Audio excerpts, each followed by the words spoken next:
happens in Parashas Bo? Hashem sends more makos, and Bnei Israel finally go free. Bnei Israel are still slaves at the start of this week's Parsha, but things are turning around. Hashem has already sent 7 makos to prove he's going to rescue them. After the last few makos, Paro started saying, yes, yes, yes, I will now let them go. But when each makkah ended, his heart was hardened again, and he changed his mind.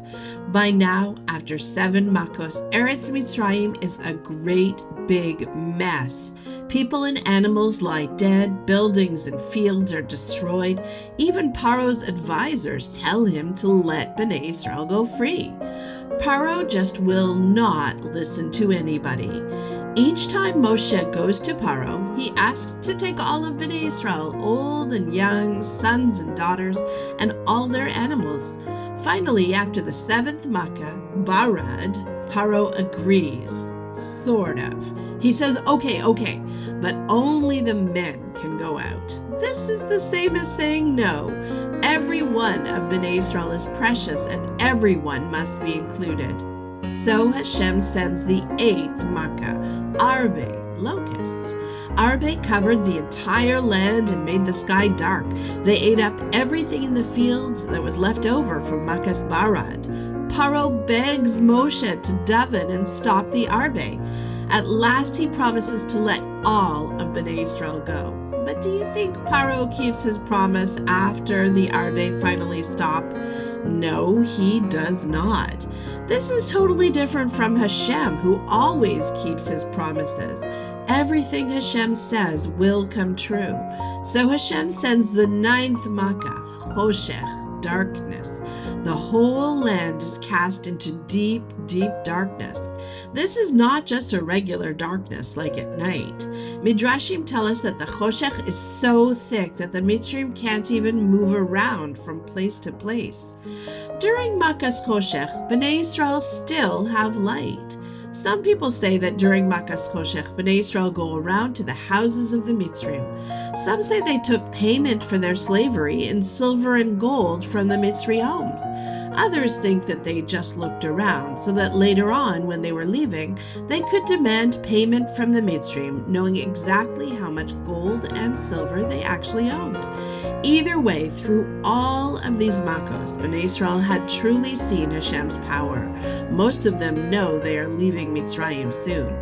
But some of Bnei Israel still don't believe that Hashem will take them out. Many actually hope he won't, because they think life in Mitzrayim is better. At least they know what will happen to them there. Once they leave, they don't know how they'll survive. Those Jews are trapped in the Choshech, just like the Mitzrim. They can't see that Hashem is like a light, guiding us out of darkness if we will only agree to follow him. Paro says yes, but he changes his mind one last time. He actually orders Moshe never to come back. Moshe agrees. He says he will never see Paro alive again. Hashem promises to send the worst makkah, Makkas Bechoros.